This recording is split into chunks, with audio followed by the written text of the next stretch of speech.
Very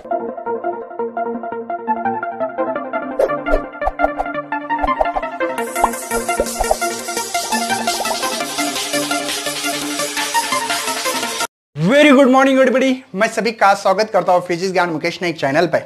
आज हम लोग क्लास 12th में जो फिजिक्स में इलेक्ट्रोस्टैटिक्स 8 नंबर का चैप्टर है, उसमें हम लोग 2 नंबर का लेक्चर आज लेने जा रहे हैं। एक्चुअल में पहले जो वीडियोस बनाया गया वो देखना बहुत जरूरी है, क्योंकि बहुत सारे बच्चे क्लास 11 को रेस्ट ईयर मान के कुछ भी नहीं करते। तो उसमें मैंने 11 के कुछ कॉन्सेप्ट जो इसको सपोर्ट करने वाले हैं वो पूरे मैंने कवर कर चुका हूं। आज हम लोग एप्लीकेशंस ऑफ गॉस लॉ देखने वाले हैं, और उसमें हम लोग इलेक्ट्रिक फील्ड इंटेंसिटी है ना हॉलो स्फीयर के लिए, स्फेरिकल सेल के लिए निकालने वाले हैं। मतलब गॉस लॉ क्या है, तो एक्चुअल में गॉस लॉ के बारे में हम लोगों ने देखा था, phi net electric flux is equal to Q net divided by epsilon naught, है ना। या फाइनेट हम लोगों ने इलेक्ट्रिक फ्लक्स से पढ़ा था E डॉट डी एस। और ये ना भैया, ये क्लोज सरफेस, क्लोज सरफेस मतलब क्या है, गॉसियन सरफेस। हम लोग इमेजिनरी सरफेस निकालते हैं, कौन सा सरफेस होता है वो, गॉसियन सरफेस, गॉस लॉ ने माने वाला सरफेस है। ये कोई गॉस सरफेस नहीं होता है, दिखता नहीं है, लेकिन हम लोग इमेजिनरी निकालते हैं। उसके लिए निकालना कैसे है ये भी हम लोग आपको डिटेल्स में आज आपके सामने प्रेजेंट करने वाले।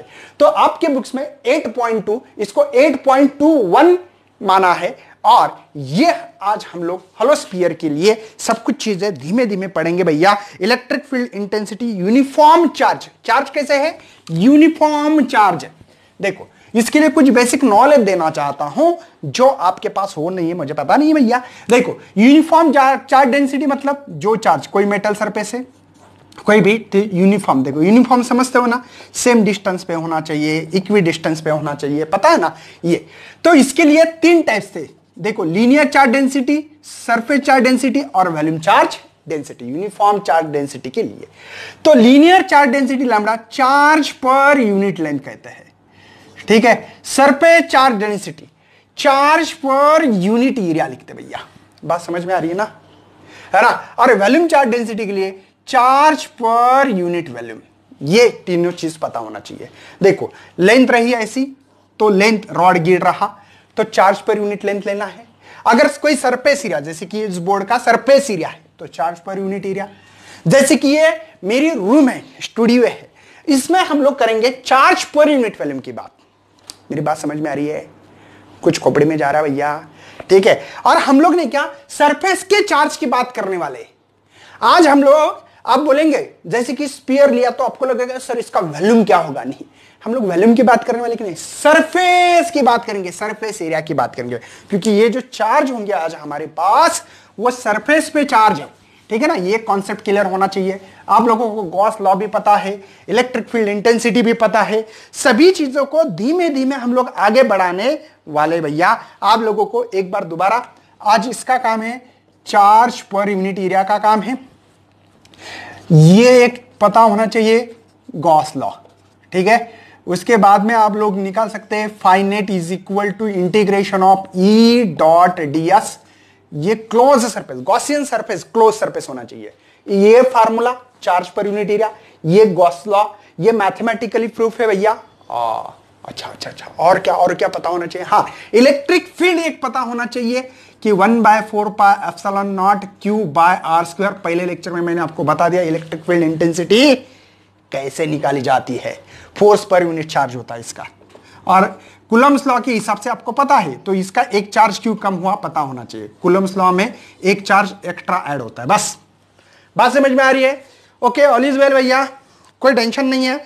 बढ़ना है हमारे आज के टॉपिक के लिए, कौन सा, electric field intensity in uniform charge density, uniform charge, है ना, ये हॉलो स्फीयर या spherical shell.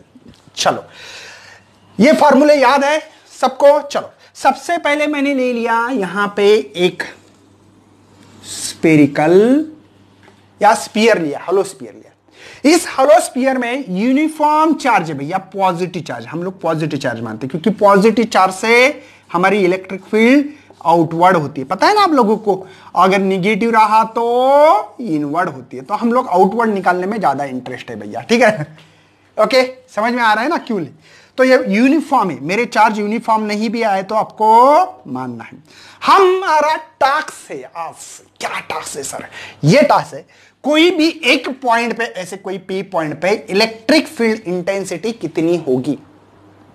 I will repeat, आज का हमारा टास्क है भैया, कोई एक पॉइंट पे, पी पॉइंट है कोई भी पॉइंट पे, इस पॉइंट पे इलेक्ट्रिक फील्ड कितनी होगी इस यूनिफॉर्म चार्ज के कारण। ये मेरा आज का टास्क है। चलो, तो मैंने बोला ठीक है सर ये हो गया, इसका रेडियस आर है सर, मान लो कोई प्रॉब्लम नहीं, मुझे रेडियस आर है, ओ इज द सेंटर है।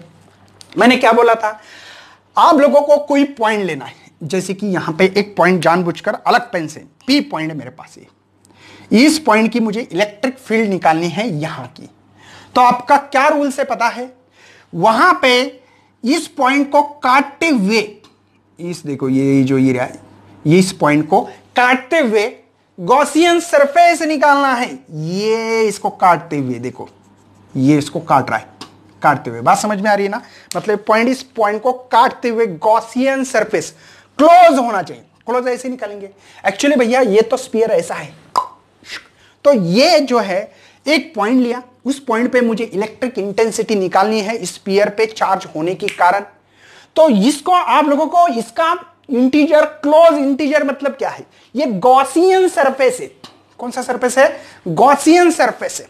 बात समझ में आ रही? मुझे बताओ, इसके कारण जो इलेक्ट्रिक फील्ड होगी वो होती है ऐसे, और ये इलेक्ट्रिक फील्ड इन गॉसियन सरफेस को परपेंडिकुलर होना चाहिए। नंबर वन क्या भैया, ये जो गॉसियन सरफेस है, इलेक्ट्रिक फील्ड कैसे होना चाहिए? परपेंडिकुलर होना चाहिए। समझ में आ रहा है? और इक्वल होना चाहिए। कहीं पे भी इलेक्ट्रिक इंटेंसिटी, यहां गिनो, यहां गिनो, यहां गिनो, यहां गिनो, यहां गिनो, इस चार्जेस के कारण आपको इक्वल मिलना चाहिए। ये बात दूसरी बात क्या है, इलेक्ट्रिक इंटेंसिटी कैसे होना चाहिए? गॉसियन सरफेस पे इक्वली होना चाहिए। पहला पॉइंट समझ में आ रहा है? ये जो electric field always start from positive, देखो पॉजिटिव से, इस पॉजिटिव से हमने निकाली, ये इलेक्ट्रिक फील्ड है भैया, समझे? वेक्टर के फॉर्म में, क्योंकि इसको डायरेक्शन होता है, समझे? कोई टेंशन है? और आपको बताया इसके पहले वाले लेक्चर में, आप लोगों को कभी भी ध्यान रखना है, एरिया सरफेस को आउटवर्ड निकालनी है। एरिया वेक्टर आउटवर्ड मतलब आपको कहा है कि इसका एरिया वेक्टर आउटवर्ड बताओ, तो आप लिखोगे ऐसे, देखो ये मार्कर ऐसे। तो ये भी एरिया वेक्टर जो है इस सरफेस का, ये ए है, इसको स्मॉल ही इसलिए डी ए कहेंगे भैया, स्मॉल एरिया है ना। ये तो बहुत सारे ऐसे एरियाज है, यहां पे भी एरिया है देखो, तो यहां से भी आप लोग निकाल सकते हैं इलेक्ट्रिक फील्ड से, कहीं से भी। बात समझ में आ रही है? तो यहां से भी आप लोग देखो, ये छोटा एरिया है डी ए नाम का, यहां पे ऐसे बहुत सारे छोटे छोटे एरिया, जितना ऐसे, मतलब ये जो गॉसियन सरफेस है इस पे बहुत छोटे छोटे एरिया है, देखो ऐसे ऐसे ऐसे ऐसे ऐसे ऐसे ऐसे ऐसे। तो इसको ऐड करने का तरीका इंटीग्रेशन होता है। बात समझ में आ रही है? तो देखो इसका एरिया का डायरेक्शन और इलेक्ट्रिक फील्ड का डायरेक्शन सेम है, क्योंकि इसका आपको कहा मैंने, चलो कि एक सरफेस है ये ऐसा, मॉर्निंग लेक्चर में लिया था, इसके पहले वाला लेक्चर, इसका एरिया ऑफ वेक्टर डी ये है भैया। इलेक्ट्रिक फील्ड का डायरेक्शन भी अब वही डायरेक्शन है, क्या करेंगे, इलेक्ट्रिक फील्ड ये वही डायरेक्शन, सेम डायरेक्शन आ रहा है। अगर ये डायरेक्शन भी रहा तो आपको इसका कंपोनेंट लेना पड़ता है, मैंने ये भी बताया आपको, ई कॉस थीटा रहता है। इसके पहले वाला लेक्चर इसलिए देखना बहुत जरूरी है। मेरी बात समझ में आ रही है? यहां से ये भी एरिया ले सकते हो आप लोग, और यहां से ये जो डिस्टेंस इसको स्मॉल आर मानेंगे। क्या मानेंगे हम लोग? स्मॉल आर मान रहे हैं, मतलब सेंटर से, तो यहां से, या अलग निकालता हूं, चलो यहां से निकालेंगे, ठीक है, इसको स्मॉल आर, यहां से, ये सेंटर से, ठीक है। यहां पे भी एरिया है, ये इलेक्ट्रिक फील्ड, यहां पे भी एरिया है, बहुत सारे एरियाज है ऐसे। बात समझ में आ रही है? कंडीशन समझ लो पहले, सबसे पहले ये बहुत इंपॉर्टेंस करता है भैया, कंडीशन ही लोगों को समझ में नहीं आती। सबसे पहले गॉसियन सरफेस कैसे निकालना है, इसको क्लोज करना चाहिए, और जो आपने पॉइंट माना है, जिस पॉइंट की इलेक्ट्रिक इंटेंसिटी निकालनी है, उसको काटते हुए, चीरते हुए आप लोगों को गॉसियन सरफेस निकालना पड़ेगा। और इलेक्ट्रिक फील्ड इसको कैसे होना चाहिए? परपेंडिकुलर होना चाहिए गॉसियन सरफेस को, नंबर वन। नंबर दो, कहीं पे भी उस गॉसियन सरफेस पे कहीं पे भी इलेक्ट्रिक फील्ड गिनो, यहां गिनो, यहां गिनो, जैसे कि यहाँ पे P Q R S T, कहीं पे भी गिनो, तो इलेक्ट्रिक फील्ड इंटेंसिटी उस पॉइंट की, उस गॉसियन सरफेस के पॉइंट पे, गॉसियन सरफेस के पॉइंट पे कहीं पे भी देखो तो सेम ही मिलने चाहिए। ऐसी बात है सर। चलो बहुत हो गया सर, आपकी बात सुन लिया हमने। देखो यहां पे सबसे पहले सबसे मेन कॉन्सेप्ट है कि R is the radius of the sphere है और ये आर जो गॉसियन सरफेस है उस पॉइंट का डिस्टेंस है भैया, ठीक है ना। ओके, तो यहां पे आप लोगों को सिग्मा जो है, सिग्मा का यूनिट बनेगा जो दिया वाला है कूलम पर मीटर स्क्वायर, आपके बुक्स में दिया वाला है कूलम्स पर मीटर स्क्वायर। क्यों? चार्ज पर यूनिट एरिया, यहां पे हमारे पास फार्मूला मिल रहा है इसलिए। और यहां पे यह हवा है, इस हवा में से जो इलेक्ट्रिक फील्ड लाइन पास होना इसको इलेक्ट्रिक फ्लक्स कहते हैं। फ्लक्स देखो ये एरिया पास हो रही है इलेक्ट्रिक, इसको इलेक्ट्रिक फ्लक्स कहते हैं। अच्छी बात है सर। ये जो इलेक्ट्रिक फ्लक्स है ना, ये जो एरिया में से जो पास हो रही है उसमें कहते हैं परमिटिविटी, कितना अलाउ करना है नहीं करना है परमिटिविटी डिसाइड करती है। बात को समझो। तो इसलिए एक एप्सिलॉन का एप्सिलॉन नॉट के ये फार्मूला बनता है। K is the dielectrical constant of the medium, medium का डाइलेक्ट्रिकल कांस्टेंट कैसे इसके ऊपर डिपेंड करता है। तो चलो सर बस हो गया, हम लोगों को sigma is equal to Q by A formula है। Q is equal to sigma multiply A, area है इसका 4 पाई आर स्क्वायर। किसका भैया? ये अंदर वाला जो स्फीयर दिख रहा है इसका। समझ में आ रहा है। और ये इलेक्ट्रिक फील्ड इंटेंसिटी हम लोग निकालने जा रहे हैं। एक बात ध्यान रखना है, इसमें मेन उद्देश्य हमारा क्या है चैप्टर का, ये समझ में आना चाहिए। उसके बाद में गॉसियन सरफेस जो है, क्या क्या क्या क्या क्या क्या क्या क्या सर, ये जो गॉसियन जो सरफेस है या गॉसियन है ना, गॉसियन सरफेस या गॉस लॉ लिखने जा रहे हैं हम लोग। ये Q net bye epsilon naught, ये तो पता है। देखो ये समझ में आ रहा चाहिए, गॉस लॉ समझ में आना चाहिए कि मैं क्या कर रहा हूं और क्या नहीं। और यहां पे भैया के था, ऐसी बात नहीं है कि एप्सिलॉन नॉट के है, लेकिन हम लोग ये प्रैक्टिकल एयर में कर रहे हैं, इसलिए हमेशा ध्यान रखना एयर का डाइलेक्ट्रिकल कांस्टेंट 1 होता है। कितना? 1। ये बात है सर। अब देखो यहां पे सीधा सीधा समझ के लेना है आप लोगों को। इसका जो एरिया है भैया, इस एरिया को हमने डीएस माना है। आपके बुक्स के हिसाब से चलेंगे क्योंकि इस बुक्स में आपको डीएस डीए भी माना तो कोई प्रॉब्लम नहीं होगी, लेकिन डीएस माना है तो डीएस ही लेंगे। ओके सर, चलो सर आगे बढ़ना है आप लोगों को। चलो सबसे पहले एक बात कंसेप्ट क्लियर कर लो कि इलेक्ट्रिक फील्ड का डायरेक्शन ये और एरिया का भी वही डायरेक्शन है। अरे भैया ये बोर्ड के पीछे से ऐसी इलेक्ट्रिक फील्ड आ रही है आपकी तरफ, जूम, समझे ये। और साथ में इसका जो एरिया का डायरेक्शन बताओ सर। ये इलेक्ट्रिक फील्ड आ रही थी, ठीक है, मेरे पास आ रही, समझ में आया। एरिया आउटवर्ड निकालना, इस बोर्ड के सरफेस के एरिया के आउटवर्ड। देखो ये मतलब इलेक्ट्रिक फील्ड का डायरेक्शन, ये उंगली मेरी और ये जो थंब दिख रहा है वो भी आउटवर्ड, दोनों का डायरेक्शन सेम है। तो यहां पे कॉस 0 इज इक्वल टू 1, क्योंकि थीटा इज इक्वल टू 0 मिल रहा भैया दोनों। क्योंकि मैंने बताया था आप लोगों को E डॉट ds को हम लोग लिख सकते हैं E ds cos थीटा, और ये जो थीटा बिटवीन है ये इसके बीच में का है, इलेक्ट्रिक फील्ड इंटेंसिटी और ds के बीच में का है। अच्छी बात है। तो मेरे पास E डॉट ds जो वेक्टर है उसको E ds cos 0 1 होगा, तो E डॉट ds को हम लोग E ds लिख सकते हैं। हम लोग जो फ्लक्स की डिफाइन लिखते हैं ये, ठीक है, जो फ्लक्स नेट जो है भैया इसको हम लोग स्मॉल के लिए निकालेंगे d5। क्यों? क्योंकि ये एरिया स्मॉल है, ऐसे एरिया तो बहुत सारे भैया, इसमें बहुत सारे एरियाज है, इसको इकट्ठा करना है बाद में। तो एक स्मॉल के लिए लिख रहे हैं हम लोग E ds। बात समझ में आ रही है? कोई दिक्कत नहीं होना चाहिए मेरे भाई को, किसी को भी नहीं होना चाहिए। ओनली यहां पे एक इंटीजर लिखना पड़ेगा, क्लोज सरफेस है। देखो इंटीजर और ये इंटीजर, ये इसका मतलब क्लोज सरफेस। ये क्लोज सरफेस कौन सा है भैया? गॉसियन सरफेस है। गॉसियन मतलब हमने इमेजिन किया और इसकी रिक्वायरमेंट कैसे निकालना चाहिए, इसकी निकालने का तरीका होता है। अच्छा सर इसको भी इंटीग्रेशन करते, कर लो भैया, आपकी मर्जी, आपको जो लगे वो सही होगा। तो चलो इसको रखेंगे d5, E को, क्योंकि E तो कांस्टेंट होता है, मैंने बोला ना गॉसियन सरफेस पे E इक्वल ही होता है, कहीं पे भी गिनो इक्वल ही होता है, सेम होता है। बचा एरिया ds, इसका इंटीग्रेशन फाई नेट मिलेगा भैया। फाई जो भी आपका फाई निकाल रहे हो फाई नेट है, और ये E है, इंटीग्रेशन ds मतलब एरिया। अब एरिया कैसे निकालना है बताता हूं भैया। ये छोटे एरिया करके ये बन रहा है स्फीयर। एक्चुअली ये ऐसा है भैया, ये पूरे तरफ बॉल समझते ना, बॉल अरे गेंद खेलते होंगे ना आप लोग, गेंद को उसको देखो स्पीयर, तो स्पेरिकल है, दिख रहा नहीं है लेकिन है, सर्कल लग रहा है, सर्कल नहीं है। और इसका एरिया होता है 4πr²।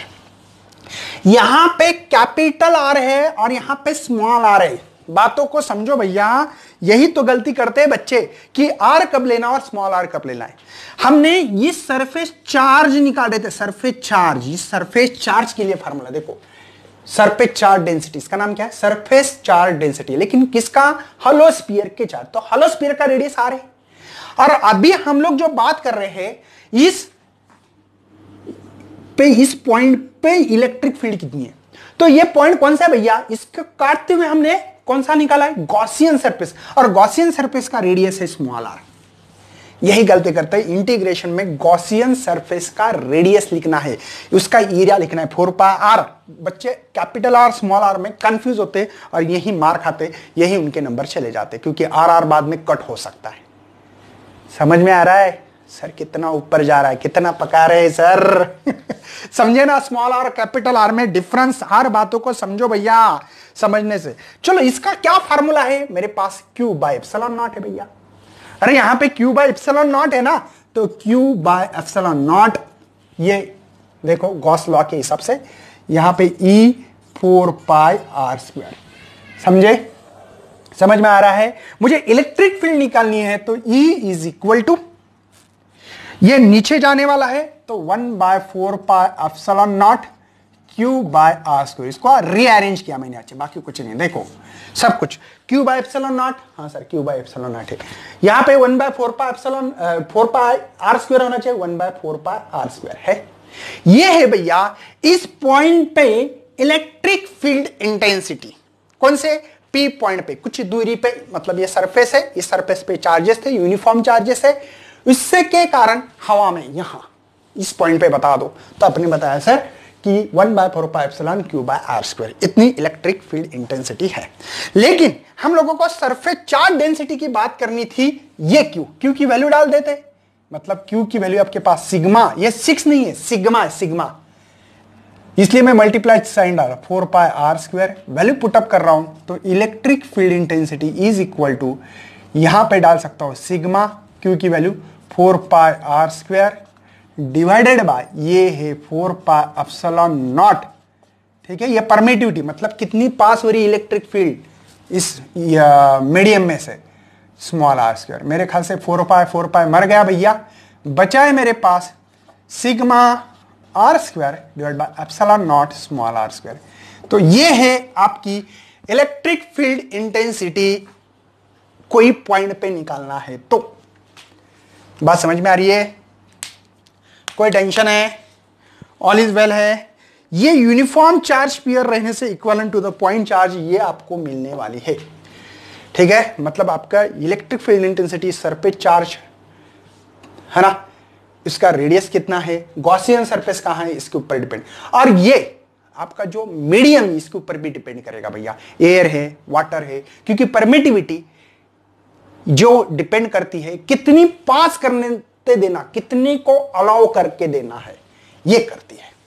बात समझ, इसमें कैसे से आपके लिए अगर अगर अगर अगर P पॉइंट, जो P पॉइंट है ऑन द सरफेस, मतलब ये जो P पॉइंट यहां लिया, अगर अपने सरफेस पे यहां लेते तो, सरफेस पे लेते तो मैंने बोला एक काम कर सकते सर, केस नंबर 1 में स्मॉल आर या कैपिटल आर बनेगा, क्योंकि ये भी डिस्टेंस स्मॉल आर का कैपिटल आर, क्योंकि ये यहां पे यहां तक लेना है, तो सेम होगा। तो यहां पे सिग्मा r² ε0 r² से मर जाएगा, तो इलेक्ट्रिक इंटेंसिटी सिग्मा अपॉन ε0 मिलेगी। समझ में आ रहा है, मतलब सरफेस पे चार्ज कितना है और वो कितना पास करने दे रहा है इस मीडियम से, इसके ऊपर डिपेंड करता है। अच्छी बात है सर। सेकंड केस है आपके लिए, अगर P लाइज इनसाइड, ये जो P पॉइंट है इनसाइड, यहां माना, यहां देखो ये इनसाइड स्फीयर के अंदर, भैया स्फीयर के अंदर अगर रहे तो मुझे लगता है कि पॉसिबल ही नहीं होगा, क्योंकि केस नंबर सेकंड में, ये फर्स्ट है और ये सेकंड है, सिग्मा 0 होगा, क्योंकि इनसाइड में चार्ज ही नहीं है, और इनसाइड में चार्ज P पॉइंट देखो ना, ये तो ऑन द सरफेस पे है ना भैया, स्फीयर के सरफेस पे, इनसाइड पे अंदर चार्ज नहीं होते, क्योंकि इसके लिए Q/4 ये फार्मूला है एरिया। ये Q नहीं है ना, जीरो है ना, तो सिग्मा जीरो मिल रहा है मुझे। सिग्मा क्या मिल रहा है? जीरो मिल रहा है। मेरी बात समझ में आ रही है? सिग्मा अगर जीरो मिल जाए तो सिंपल सी बात है यार, इसमें जीरो डाल दो तो ये जीरो, ये r², ये तो r की तो बात ही नहीं रहेगी। बस इलेक्ट्रिक देखो इनसाइड लिखना पड़ेगा, जीरो मिलेगी। मतलब अगर स्फीयर के अंदर कोई भी बॉडी, उसके अंदर लोगे, कोई भी मटेरियल लोगे, इस मटेरियल के अंदर इलेक्ट्रिक इंटेंसिटी निकालोगे तो जीरो। ये होता है भैया एमसीक्यूज।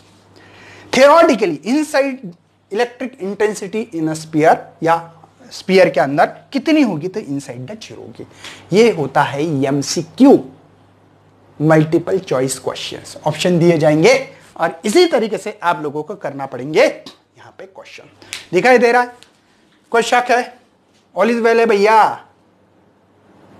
क्या क्या किया समझ में आ रहा है? चार्ज पर यूनिट लिया क्योंकि ये सरफेस पे ले रहे हैं हम लोग, सरफेस पे, यूनिफॉर्म सरफेस। चार्ज क्या होगा? सिग्मा इंटू 4πr², लेकिन किसका? स्फीयर का, जो भी हलो स्फीयर लिया है। गॉस लॉ ये कह रहा है, मैंने लिख के दिया था ऑलरेडी, डाइलेक्ट्रिकल कांस्टेंट के 1 होगा।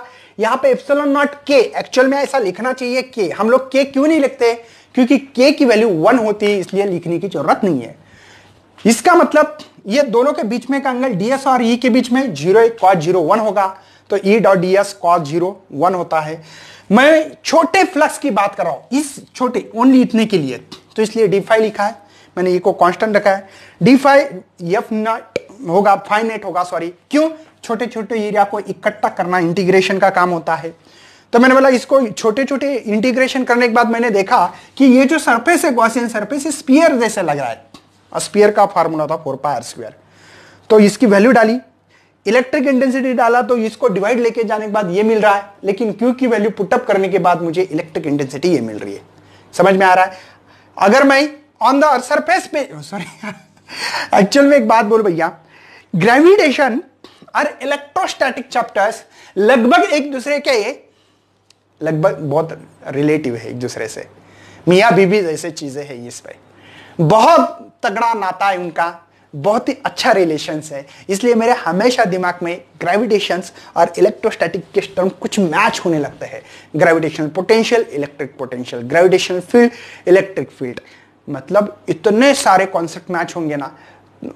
Coulomb's law, Newton's law of gravitation, सब कुछ चीजें मैच होते रहेंगे। तो इसलिए अगर आप लोग 11th में मैंने ग्रेविटेशन चैप्टर पढ़ के रखा है, जाके देख सकते हैं। क्लास 11 फिजिक्स ज्ञान ग्रेविटेशन चैप्टर यूट्यूब पे डालो, प्लेलिस्ट मिलेगी, उसमें मैंने वही सभी चीजें डिटेल में देने की कोशिश की है। ठीक है ना?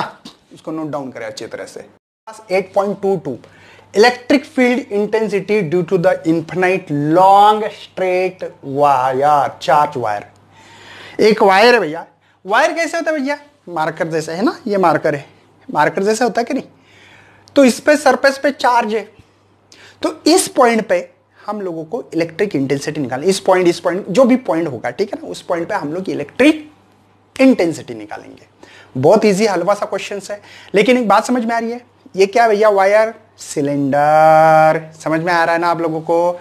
और सिलेंडर तो वायर लेंथ है, तो मैंने बोला linear charge density, surface charge density, volume charge density, तो हम लोग लीनियर चार्ज डेंसिटी यूज करेंगे। तो हमारे पास एक वायर है, ले लो सर, ले लो ले लो ले लो, ये लिया वायर। वायर इतना बड़ा होता है, हाँ निकालने के लिए भैया। तो इसके सरफेस पे हमारे पास चार्ज है, ये सरफेस, पूरे सरफेस पे ऐसे यूनिफॉर्म चार्ज है। मेरे कम ज्यादा होंगे तो टेंशन मत लेना, नहीं तो सर आपने तो गलत निकाला, मैं तो इतना मेजरमेंट तो नहीं कर रहा हूं भैया। अच्छी बात है सर। इसका जो एक्सिस ये है, एक्सिस, इसका जो रेडियस है भैया आर है, किसका है? इस वायर का। ठीक है सर, ओके। मुझे इस पॉइंट पे निकालना है, इस पॉइंट पे इलेक्ट्रिक इंटेंसिटी कितनी है। तो हमारी एक खासियत है भैया, क्या? हम लोगों को इससे ऐसा एक सरफेस निकालना पड़ेगा, मतलब काटते हुए, चीरते हुए, देखो ये इसको चीरते हुए, है ना। और ये सिलेंडर जैसे ही एरिया निकाल, क्लोज करना है ना उसको, इस चीज को मुझे क्लोज करना है। तो कैसे करोगे? ये छोटा एरिया निकाला मैंने, मतलब छोटी चीज निकाली है। अरे मुझे बताओ, इस मार्कर को आपको क्लोज सरफेस गॉसियन सरफेस कैसा था, क्लोज, ये है। तो आप कैसे निकालोगे, यहां से ऐसे ऐसे ऐसे। बात समझ में आ रही है ना। जैसे कि मेरे पेन में देखो, ये पेन है और पेन में मेरी ये रिफिल है। बात समझ में आ रही है, ये रिफिल है कि नहीं। तो इसको क्लोज सरफेस पेन ने बना दिया। बात समझ में आ रही है। तो आप बोलेंगे सर पूरे के लिए क्यों नहीं निकाला, तो मैंने बोला यार हम लोगों को छोटे के लिए निकालेंगे और बाद में छोटे छोटे टुकड़े करके हम लोग ऐड कर सकते हैं इंटीग्रेशन में। तो यहां से यहां तक, और इलेक्ट्रिक फील्ड इसको देखो परपेंडिकुलर, और इस गॉसियन सर्कल को इसको इलेक्ट्रिक फील्ड कैसे होना चाहिए, परपेंडिकुलर होना चाहिए और यूनिफॉर्म। आप कहीं पे इस पॉइंट पे देखो, देखो इतनी ही मिलेगी क्योंकि सेम डिस्टेंस पे है ना, इतनी ही मिलेगी, इधर भी इतनी ही मिलेगी। हर कोई गॉसियन सरफेस का कोई भी सरफेस पे आपको इलेक्ट्रिक इंटेंसिटी जो मिलेगी वो इक्वली मिलेगी। समझ में आता होगा। तो इलेक्ट्रिक फील्ड, और इसका गॉसियन सरफेस का एरिया भी उसी तरफ है भैया, डीएस बोलेंगे हम लोग, ये डायरेक्शन दिखा रही है इसलिए वेक्टर लिखो। बात समझ में आ रही है, कोई दिक्कत नहीं होना चाहिए। और इसकी जो लेंथ है भैया, इस गॉसियन सरफेस की लेंथ है यल, मान लो इसकी कैपिटल एल जो में। देखो हम लोग लीनियर चार्ज डेंसिटी के लिए लैम्बडा, जैसे वहां पे sigma charge per unit area लिखते थे, सरफेस चार्ज डेंसिटी का फार्मूला, लीनियर चार्ज डेंसिटी का चार्ज पर यूनिट लेंथ। याद रखना, दुआओं में काम आएगा भैया, जिंदगी को बचाएगा ये, है ना। जिंदगी को बचाना है तो इंपॉर्टेंस है। चलो हमारे पास एक चीज है epsilon is equal to epsilon naught K, लेकिन हम लोग एयर के लिए के को 1 मानते हैं, डाइलेक्ट्रिकल कांस्टेंट। और हम लोग है ना जितने भी चीजें कर रहे हैं वो सभी एयर में कर रहे हैं यार, तो टेंशन क्यों लेते हैं, है ना। मान लेते के इज इक्वल टू 1, क्यों, क्योंकि एयर में है इसलिए। चलो बच्चों, तो हम लोगों को एक बात समझ में तो आती होगी कि यहां पे थीटा इज इक्वल टू 0। क्यों सर, क्योंकि भैया ये जो थीटा होता है ई डॉट डी एस का होता है, तो यहां पे ई डी एस कॉस थीटा लिखते हैं हम लोग, पता है ना। ओके, तो ये डॉट प्रोडक्ट है और ये इलेक्ट्रिक फील्ड और जो एरिया वेक्टर है, एरिया वेक्टर समझ में आ रहा है ना, राइट हैंड जैसे एरिया वेक्टर आउटवर्ड निकालना है, तो यहां पे cos 0 1 होता है। तो हम लोग लिख सकते हैं E dot D S is equal to integration E D S. Cos कहां गया भैया, खा लिया मैंने। और ये क्लोज सरफेस के लिए ध्यान में क्या रखना है आप लोगों को, क्लोज सरफेस। चलो, तो इलेक्ट्रिक इंटेंसिटी सर कांस्टेंट है, हाँ सही है भैया। इलेक्ट्रिक फील्ड इंटेंसिटी जो है वो हमेशा के लिए कांस्टेंट है, ठीक है। और यहां पे इसीलिए हम लोग लिख सकते हैं, ये भी फार्मूला सही है, और भी लिख सकते हैं हम लोग कि यहां पे फ्लक्स के लिए लिख सकते हैं इंटीग्रेशन ई डी एस, ई को कांस्टेंट, ये नेट है, ये जो मैग्नेटिक फ्लक्स है ना भैया नेट है, नेट। तो ई को constant integration of D S. Integration D S क्या है, एरिया किसका है, अब एरिया, अब एरिया भैया सिलेंडर, सिलेंडर के लिए टॉइस पाई आरियल होता है, पता है ना।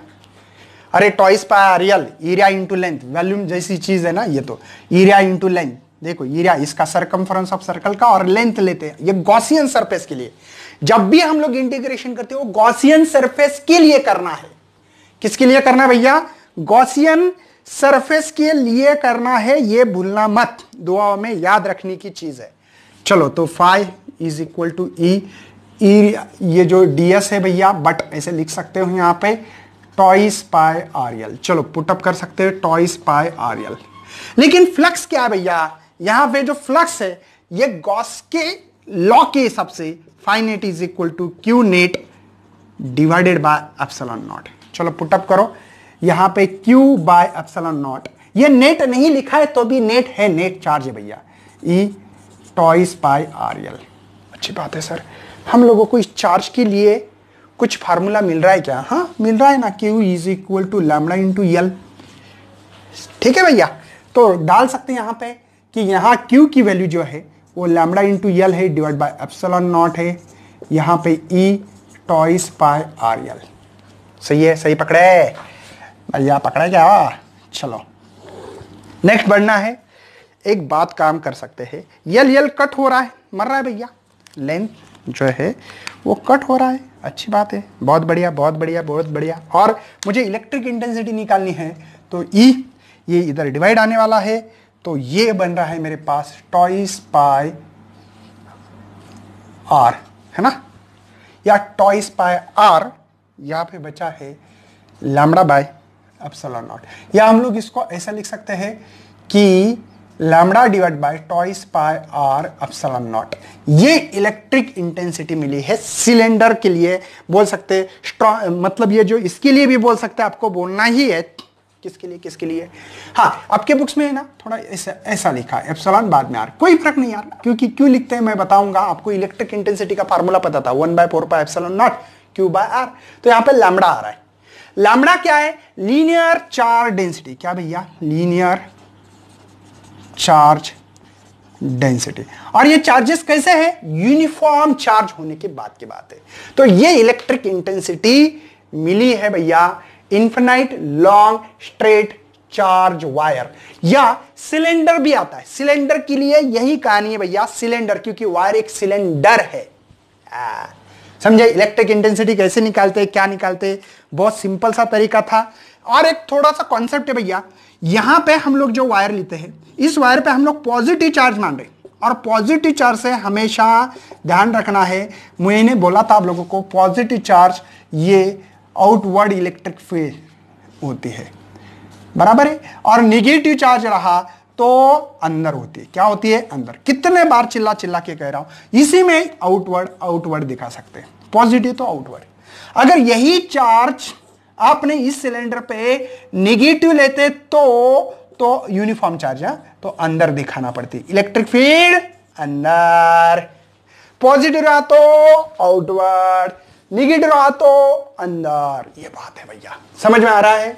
इलेक्ट्रिक इंटेंसिटी हम लोग, ये क्वेश्चंस आपको सीईटी के लिए, नीट जेईई इलेक्ट्रिक इंटेंसिटी पूछते हैं, लेकिन डायग्राम का गोचा करते हैं, मतलब डायग्राम को कंफ्यूज करते हैं, डायग्राम का लोचा हो जाता है, मतलब समझते हो ना, मतलब डायग्राम चेंज करते तो समझ में आना चाहिए। सिलेंडर के लिए ये है, स्फीयर के लिए 1/4 pi epsilon Q by R square होती है, फिर उसके चार्ज की, सरफेस चार्ज की वैल्यू डालते हैं, पता होना चाहिए। बस इलेक्ट्रिक इंटेंसिटी को डायग्राम चेंज करते हुए हम लोगों को सवाल आता है, लेकिन इलेक्ट्रिक इंटेंसिटी पे सवाल बनता है भाई, बनता है। चलो मैं आगे बढ़ रहा हूं आप लोगों के सामने। मैं अभी इन्फिनाइट प्लेन शीट, मतलब ये बोर्ड है ना, या मेरे पास कोई और एक है, ये है, चलो ये प्लेन शीट, इसको कितने एरिया भैया? ये सरफेस एरिया, और ये, अब ये मत भूलना, देखो ये और ये, अरे इधर है तो मैं देख रहा हूं इधर से, दिख रहा हूं कि इसमें से, समझ में आ रहा है? तो इसकी बात चलाएंगे हम लोग। ओके, सबसे सिंपलेस्ट क्वेश्चन आ रहा है 8.2.3 electric field due to charge infinite plane sheet. एक प्लेन शीट निकालेंगे हम लोग अभी, ठीक है? ये निकालिए प्लेन शीट। अब मेरी इतनी अच्छी डायग्राम आएगी कोई गारंटी नहीं भैया, मैं बहुत अच्छा पेंटर हूं, सबको पता है, ठीक है ना? ये ठीक है। इसमें इस प्लेन शीट पे हमने लिए चार्ज, पॉजिटिव नेगेटिव कोई भी चार्ज ले सकते हो, कोई टेंशन लेने की जरूरत नहीं है, ठीक है?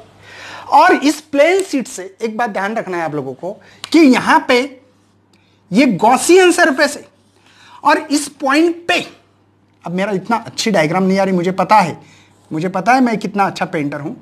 ये इस पॉइंट पे, पी पॉइंट पे निकालनी थी। पहले एक काम करूं क्या, पॉइंट पी निकालूं, समझ में आएगा। पॉइंट पी ये है हमारे पास, ये सर, ये एरिया इसका भैया पॉइंट पी। इस पॉइंट पे इसका जो एरिया है ना, ये है, देखो आप, ये एरिया है, ये गॉसियन सरफेस एरिया। अब बोलेंगे ऐसे कैसे निकालें? अब ये प्लेन शीट है ना, तो ऐसे ही निकालना पड़ेगा। अरे बोर्ड है, बोर्ड को गॉसियन सरफेस क्लोज करना है, तो कैसे? ऐसे करना पड़ेगा मुझे क्लोज, ऐसे देखो क्लोज हो रहा है कि नहीं सिलेंडर का, ऐसे, समझे ना? तो इलेक्ट्रिक फील्ड इसके कारण ये जा रही है इलेक्ट्रिक फील्ड, और इसका जो एरिया है surface area in Gaussian surface area, देखो ऐसे जूम, तो ये आउटवर्ड होता है डीए, समझ लेना, ये है।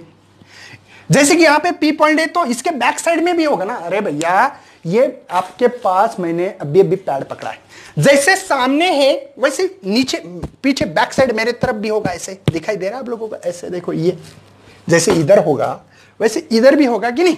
तो ये पी डैश क्यों निकाल रहा हूं, बातों को समझो मेरी। ये पी डैश है, ये एरिया आपका, ये इलेक्ट्रिक फील्ड है ई, और इसका जो एरिया है डीएस, ये डीएस लिखो भैया, ठीक है? बात समझ में आ रही है? ये चार्ज है भैया। अब मेरी इतनी अच्छी डायग्राम ने आपके बुक्स में दी है, बहुत अच्छे पेंटर लोग हो आप। और ये जो सरफेस है, ये जो दिख रहा है ना, ये गॉसियन सरफेस है, क्या है? गॉसियन। अब इसका जो रेडियस बनेगा ना ये r प्लस 2r। और एक बात समझना, इन गॉसियन सरफेस से कोई फ्लक्स पास नहीं होगा, क्योंकि भैया इलेक्ट्रिक फील्ड देखो, इलेक्ट्रिक फील्ड इस पॉइंट से पास हो रही है, ऐसे ऐसे देखो, ऐसे, ये तो ऐसे होगी ना, ऐसे, या टेंजेंशियल हो सकती, ज्यादा से ज्यादा टेंजेंशियल ऐसी हो सकती है इलेक्ट्रिक फील्ड, या ऐसी हो सकती है। बात समझ में आ रही है? हम लोग कुछ पॉइंट के लिए ले रहे हैं, इसके लिए ये ऐसे थोड़ी पास हो रही है कि सर ये है और ये गॉसियन ऐसे हो रही है क्या? इलेक्ट्रिक फील्ड ऐसे पास हो रही है क्या? तो ये सरफेस से, गॉसियन सरफेस से कोई इलेक्ट्रिक फील्ड पास नहीं हो रही, इस पॉइंट से हो रही, इस पॉइंट से। बात को समझो, जो आपके बुक्स में दिया, बहुत सारे बच्चों को कंफ्यूज हो जाता है, इसलिए बता रहा हूं, ठीक है? तो हम लोग एक काम करने वाले, फ्लक्स निकालेंगे। फ्लक्स निकालने का इंटीग्रेशन क्लोज ई डॉट डी एस है, ठीक है? ये होगी भैया यहां पे P के लिए, प्लस जैसे आगे से हो रही है, जैसे भैया ये बोर्ड है, जैसे आगे से हो रही है वैसे पीछे से भी हो रही है, तो ऐड करना पड़ेंगे मुझे integration, close integration E dot D S, और ये होगा भैया इस P डैश के कारण। देखो ये P डैश और इसके कारण ही P। ओए समझे? कोई टेंशन है? और आपको तो पता ही कि ds का इलेक्ट्रिक फील्ड का मतलब, ds मतलब एरिया, ये जो एरिया है ये, और इलेक्ट्रिक फील्ड का डायरेक्शन सेम होता है, और इसलिए थीटा 0 cos 0 1 होता है। और आपको पता है इसको लिखने का जो तरीका था, E डॉट डी एस को लिखने का जो तरीका है भैया, E ds cos theta, cos theta 1 मिल रहा है हमेशा। तो मुझे लगता है यहां पे कि ये जो एरिया है, और इसका एरिया A मान रहे हम लोग, तो ये फ्लक्स E कांस्टेंट है, इंटीग्रेशन ऑफ ds बचेगा। ये तो समझ में आ रहा है ना आपको? E ds cos थीटा, यहां पे हर समय लिख सकते हैं हम लोग, इसको स्टेप बढ़ा सकते, बढ़ाने तो देखो E ds, देखो ये वेक्टर फॉर्म में था, E ds cos theta plus integration E ds cos theta. लिखने की क्या जरूरत है भैया, ये तो 1 1 है, तो electric field E integration ds cos theta का आ गया है 1 वैल्यू है, प्लस E इंटीग्रेशन ds का एरिया क्या है भैया? अब ये कोई डायग्राम नहीं है, प्लेन शीट है और इन्फिनाइट है। कैसी है? इन्फिनाइट है, इसलिए इसका एरिया A है, और इसी का भी ds का एरिया A है, तो दोबारा ही इसलिए टॉइस EA लिख सकता हूं मैं। तो ये फ्लक्स मिला है मुझे भैया। क्या मिला है? ये फ्लक्स मिला है हमारे पास। अब ये तो प्लेन शीट है, और प्लेन शीट के लिए एरिया होता है तो चार्ज पर यूनिट एरिया। क्या फार्मूला होगा हमारे लिए? Charge per unit area. तो चार्ज कितना है? तो चार्ज है मेरे पास सिग्मा इंटू ए, और इसके लिए जो फार्मूला है मेरे पास वो है नेट चार्ज, किसका? गॉस लॉ के हिसाब से, divided by epsilon naught is equal to twice E A. कोई शक है भैया? इसकी वैल्यू है sigma A divided by epsilon naught twice E A. A से ए को मार दो, मुझे इलेक्ट्रिक इंटेंसिटी निकालनी है, तो sigma divide by twice epsilon naught. शायद बच्चों ये फार्मूला मैंने स्पीयर के लिए भी सिग्मा अपॉन एप्सिलॉन नॉट निकाला था, on the surface of sphere, on the surface of sphere. लेकिन 2 क्यों आ रहा है यहां पे? क्योंकि भैया इस प्लेन शीट को 2 सरफेस है, एक आगे वाला और एक पीछे वाला, जैसे कि पाम आप देख रहे हैं, लेकिन इसकी बैक साइड तो मैं देख रहा हूं ना। तो ये फार्मूला इसके लिए मुझे मिल रहा है। शायद सभी बच्चे मेरी कहानी समझ पा रहे होंगे। इसका एक न्यूमेरिकल लेते हैं हम लोग, छोटा सा। आपके बुक्स में 8.2 क्वेश्चन देखना है। क्या क्वेश्चन है? एक वायर लिया है, जिस वायर की लेंथ है 2 मीटर्स, ठीक है? उसके ऊपर पॉजिटिव चार्ज जो है ना भैया वो 3 माइक्रोकूलम्स है, और एक पी पॉइंट लिया है जो 1.5 मीटर है, तब इलेक्ट्रिक इंटेंसिटी इस पॉइंट पे कितनी होगी? ये हम लोगों के पास सवाल है। पहले आप लोगों को सवाल पूछा है कि चार्ज डेंसिटी कितनी होगी। Number 1 charge density, charge per unit length. तो चार्ज है हमारे पास 3 माइक्रो होता है 10⁻⁻⁶ भैया, डिवाइडेड बाय माइक्रोकूलम कहा था ना, डिवाइडेड बाय 2 मतलब ये हो गया भैया 1.5, तो ये 1.5 10⁻⁻⁶ मीटर, नहीं coulomb per metre, sorry coulomb per metre. Charge का यूनिट होता है कूलम और ये लेंथ का होता है मीटर। तो 1.5 मिल रही है, बात सही है, कोई प्रॉब्लम नहीं है सर। आगे बताओ इलेक्ट्रिक इंटेंसिटी, दूसरा क्या है? इलेक्ट्रिक इंटेंसिटी का फार्मूला है lambda twice by epsilon naught R A. तो लैम्बडा की वैल्यू मिली मुझे, देखो 1.5 इंटू 10⁻⁻⁶ है, 2 पाई की वैल्यू 3.14 है भैया, बचा एप्सिलॉन। एप्सिलॉन नॉट की वैल्यू याद करना है दुआ में, कितनी 8.85 गैलन में थी, 10⁻⁻12 coulomb square per newton metre square. Class 11th में ये वैल्यू थी। तो 8.85 इंटू 10⁻12 मल्टीप्लाई आर, कितनी दूरी है 1.5 है, देखो 1.5 मर गया भैया, ठीक है। तो E इज इक्वल टू ये होगा आपको 10⁻6 10⁻6। कितने बच्चे हैं नादान कि उनको समझ में नहीं आ रहा है। 10⁻6 ऊपर है, ऊपर जाने के बाद ये होते +12, तो 12 में से 6 गए तो 6 बाकी रहते, समझे। ये होगा 6.28 दोनों का मल्टीप्लिकेशन, और ये 8.85, समझे।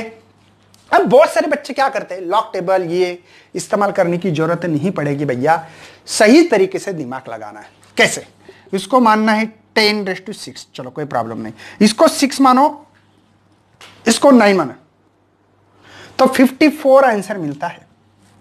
एक करीब करीब आंसर निकाल के दे रहा हूं जो सीईटी नीट की तैयारी कर रहे हैं। लॉग टेबल से भी कर सकते हैं, लॉग ऑफ ऐसे कर सकते हैं, लॉग ऑफ ऐसे कर सकते हैं 6.28। लॉग टेबल कैसे यूज करना है, तो डालो फिजिक्स ज्ञान लॉग टेबल, आपको लॉग टेबल मिल जाएगा, पता लगे। और ये है 8.85, ठीक है। ये इसका 1 जो भी आंसर आएगा प्लस करो, प्लस करने से जो भी आंसर मिलेगा यहां पे 2578 मिल रहा है, तो ये ऐड करो, सॉरी मतलब ये जो है इसका एंटीलॉग है, देखो क्या देखना है एंटीलॉग, और रेसिप्रोकल देखो 1 जो भी आंसर मिलेगा इसका ये देखना है। तो मैंने करीब करीब ये माना है। करना क्या है, इसको करो 100 इंटू 10⁻4, समझे। देखो ना यार 10⁻2 10⁻4 10⁻6 है, करीब करीब यहां पे 2 पॉइंट के मतलब 1.87 ऐसा कुछ तो आंसर आएगा, और 10⁻4 आएगा। देख लेना मेरा आंसर मैच हो रहा है क्या। मैं इसलिए मैच करता हूं भैया, देखो करेक्ट आंसर मेरा है नियर अबाउटली 1.7, मतलब वही है। और इसका जो भी यूनिट है न्यूटन पर कूलम। इलेक्ट्रिक इंटेंसिटी होती है force per unit charge. Actual में जो बेसिक फार्मूला, चार्ज फोर्स का यूनिट न्यूटन, चार्ज का कूलम, या इसको न्यूटन कूलम इनवर्स भी कर सकते हो, सही है।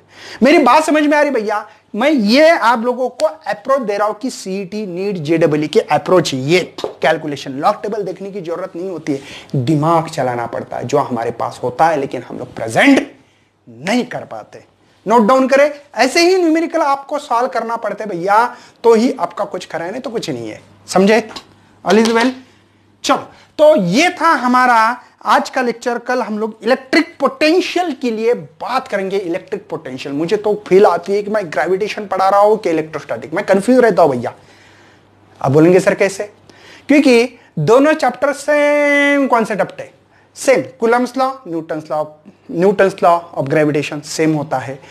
मैं जो पढ़ा रहा हूं ना, इलेक्ट्रिक इंटेंसिटी जैसे कि इलेक्ट्रिक फील्ड मैग्नेटिक फील्ड, मतलब क्या ऐसा लग रहा है ना कि हम लोग कुछ मैच कर रहे हैं ग्रेविटेशन चैप्टर को, इसलिए ग्रेविटेशन चैप्टर आना बहुत ही जरूरी है। सिमिलैरिटी बहुत सारी है। तो चलो बच्चों, नेक्स्ट लेक्चर थर्ड लेक्चर आपके सामने लेके आएंगे हम लोग पोटेंशियल के लिए। जैसे हमने ग्रेविटेशन पोटेंशियल, यहाँ पे इलेक्ट्रिक पोटेंशियल बात करेंगे। तब तक सभी को मैं करता हूं बेस्ट लक, बाय। शेयर करते रहना है, लाइक करना है, न्यू सेशन को आगे आने के लिए कमेंट डालते रहो, सजेशन देते रहो, ताकि हम लोग आपके सामने न्यू लेक्चर लेते आएंगे। चलो, thank you and best luck for your study. Hello बच्चों, बहुत सारे बच्चों को फिजिक्स के लेक्चर नहीं मिलते। आपको ऊपर डालना पड़ेगा फिजिक्स ज्ञान मुकेश नायक। जैसे ही फिजिक्स ज्ञान मुकेश नायक डालने के बाद आपको ये मिलेगा फिजिक्स ज्ञान मुकेश नायक चैनल, उसको पहले क्लिक करना है। जैसे क्लिक करने के बाद ये पेज मिलेगा आपको, होम पेज पे आने के बाद आपको इंट्रो मिलेगा।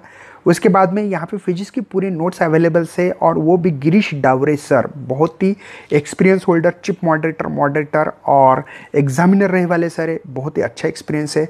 तो आप लोगों को नीचे आने के बाद physics class 12th 11th and 10th की पूरी फिजिक्स के लेक्चर मिलने वाले हैं। जैसे कि पार्ट 1 के पूरे लेक्चर्स है इसमें, पार्ट 2 के इसमें लेक्चर्स है फिजिक्स क्लास 11 के, 10 के और इलेक्ट्रॉनिक्स के। नीचे आने के बाद आपको पार्ट 1 में rotational dynamics, mechanical properties of fluid मिलेगा, केटीजी एंड रेडिएशंस के लेक्चर्स मिलेंगे, पूरे ऑक्सीलेशन के मिलेंगे, सुपरपोजिशन में इंपॉर्टेंस फार्मूलेज मिलेंगे, इंपॉर्टेंट क्वेश्चंस मिलेंगे इस पे। साथ में नीचे आने के बाद आपको पार्ट 2 में current electricity, magnetic field due to the electric current, magnetic material मिलेगा, electromagnetic induction, AC circuit, dual nature of radiations मिलेगा और साथ में आपको structure of atom and nuclei and semiconductor, ऐसे चैप्टर्स यहाँ पे पूरे मिलने वाले। तो ज़्यादा से ज़्यादा अपने दोस्तों को शेयर करें ताकि पूरा सिलेबस इस चैनल पे मिलेगा, नोट्स मिलेगी, आपकी एग्ज़ाम होने वाली है पूरे unit wise, mock test, full length test, MCQ test, सभी टेस्ट भी इस चैनल पे आपको मिलते रहेंगे। तो ज़्यादा से ज़्यादा वीडियो को शेयर करना, लाइक करना और सब्सक्राइब भी करना।